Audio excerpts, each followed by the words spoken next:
Welcome to The Success Face, a YouTube channel dedicated to exploring the skills and strategies that today's leaders need to succeed in a diverse and dynamic world. In today's video, we'll be discussing emotional intelligence for managing results in a diverse world, a topic that is more important now than ever before.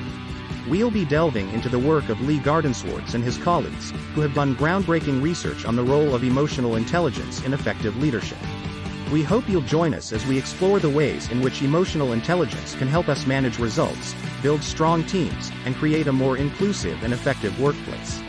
So, stay tuned and get ready to learn about emotional intelligence and how it can help you become a more effective leader. The way you feel is an important part of who you are. That doesn't change at work, where sentiments influence execution. Truth be told, your feelings supply the fuel that drives your energy, excitement, and motivation.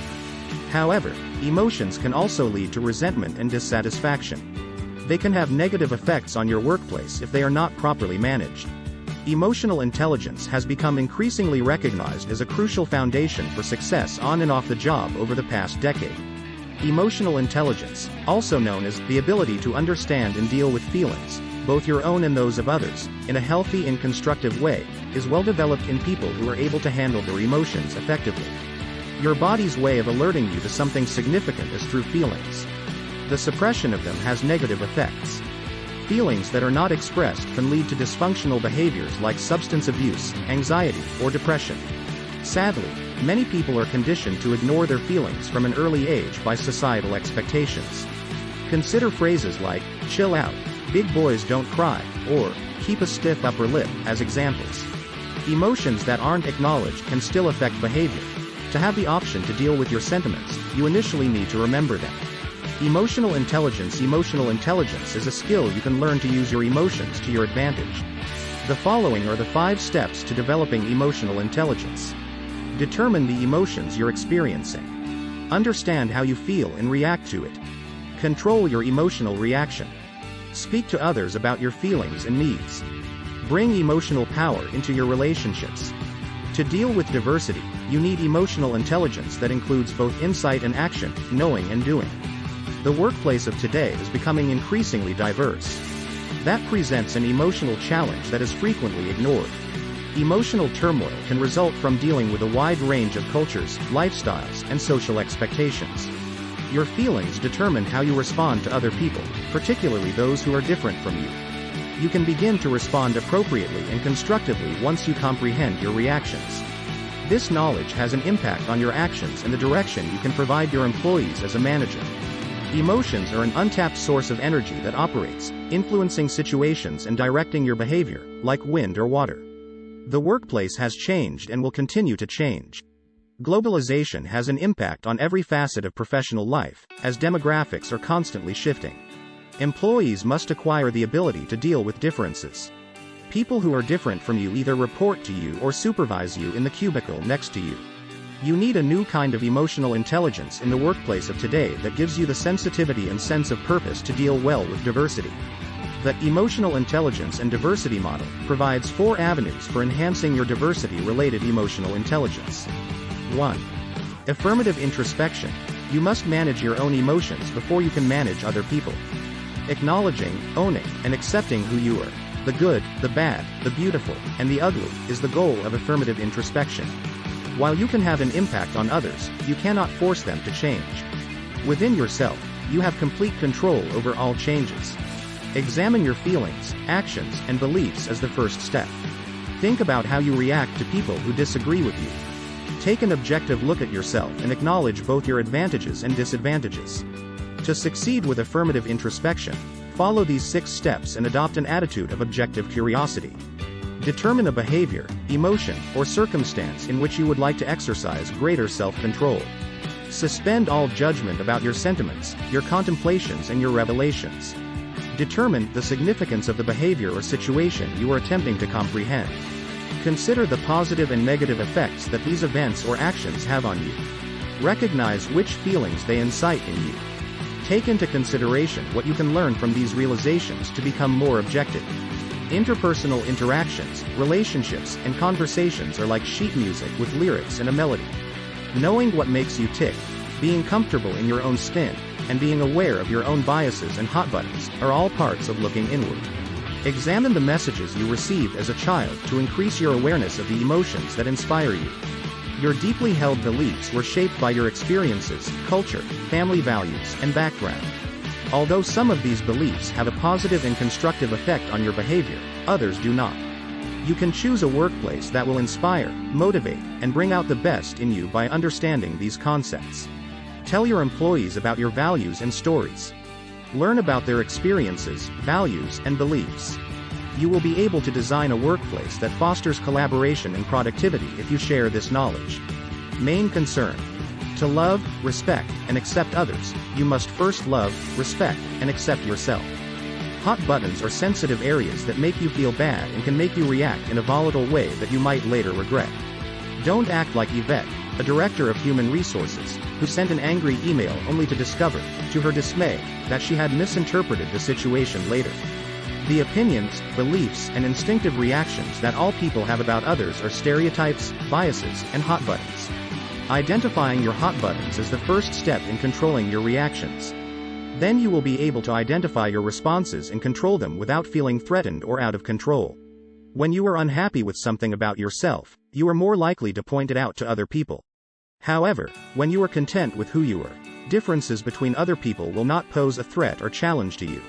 You will be more tolerant and able to create a positive work environment if you accept who you are. 2. Self-governance. Self-governance is how you constructively manage your emotions. It depends on every individual's double requirements for control and endorsement. Making ambiguity an ally, becoming a change master, and getting in charge of your self-talk are necessary for self-government. To become a change master, use the 3 A's. Modify the circumstance to favor the change. Modify your behavior so that you can effectively adapt to the change. By developing a positive perspective on it, accept the new change. When it comes to your emotional reactions and those of your coworkers or subordinates, what you don't know can hurt you. Instead of providing a clear right or wrong answer, the majority of dilemmas provide a variety of options. This ambiguity frightens a lot of people. Identifying your choices and conflicts is the first step in learning how to deal with that discomfort. Try to get used to the fact that you might not have quick answers. Nothing remains at this point but to gauge your choices, utilize your best judgment and pursue the most proper choice. Manage your negative reaction to change by accepting that you feel threatened, as many people do when their circumstances change quickly. Recognize the emotional impact of change and try to see it as an opportunity to learn a new perspective. People frequently react emotionally when they feel out of control and unable to gain the approval of others. It doesn't matter if your internal dialogue is encouraging or depressing, positive or negative, it will usually lead to self-fulfillment. It will be difficult for you to succeed if you tell yourself that you are awkward, stupid, or certain to fail. You will have a stronger foundation for achieving your objectives if you engage in positive, healthy self-talk. By being aware of what you tell yourself, you can take control of your internal messages. Dispute negative or exaggerated self-talk. Attempt to feel thankful for the positive qualities in your day-to-day existence. 3. Intercultural literacy. Your culture gives you rules, norms, and guidelines for behavior, as well as a sense of how to interpret the behavior of other people. The ability to comprehend the actions of people from different cultures and backgrounds, or intercultural literacy, is based on 3 maps. 1. Learn the cultural whys behind behavior. Look for the advantages and disadvantages of all cultural norms, and challenge yourself to transcend your own perspective and show empathy, are 3 of the suggestions.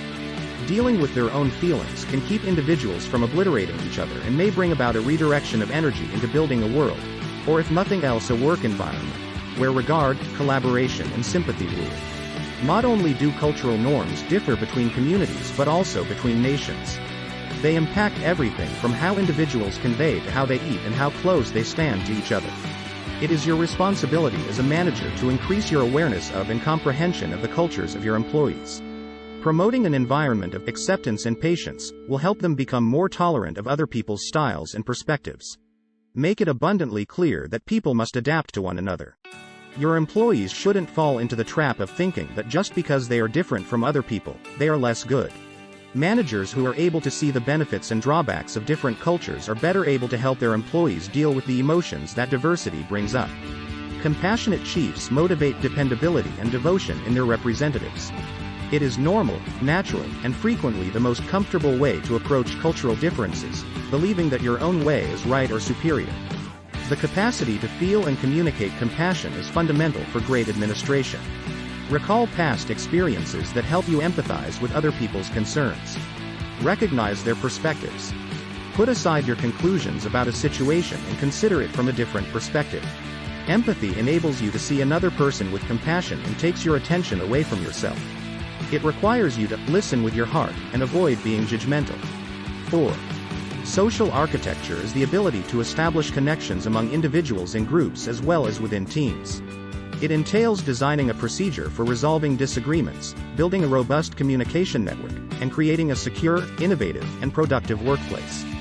4 managerial abilities are required for social architecting. Acting as a cultural translator. Using words effectively. Conflict resolution in a variety of settings. Creating an environment that is compelling and synergistic. There is always a need to bridge differences and build understanding in today's complex, globalized world.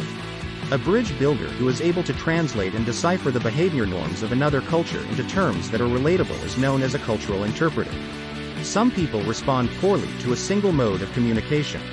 Adapt your style to each person's age, gender, education, language, and background when communicating across cultures. Utilize the 4-step conversational process known as the heart of the matter to resolve disagreements among people whose cultural assumptions differ from one another. Sensory conversation, make an effort to accurately describe the circumstance. Brain conversation, talk about how you see the situation. Feeling discussion, recognize how the circumstance causes you to feel. Soul conversation, discuss your preferred course of action. There is no right or wrong answer in the majority of life's dilemmas, there are only different paths. Your objective is to create a workplace where employees, regardless of their diversity, feel valued, creative, productive, and connected to one another. Thank you for joining us on the Success Face YouTube channel.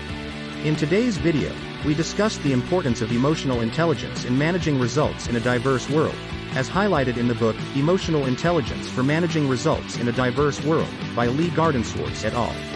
We hope that you found the insights shared in this video to be useful and informative. If you enjoyed this video, please don't forget to like, comment, and subscribe to stay up to date with our latest content. Thank you for watching and we'll see you in the next video.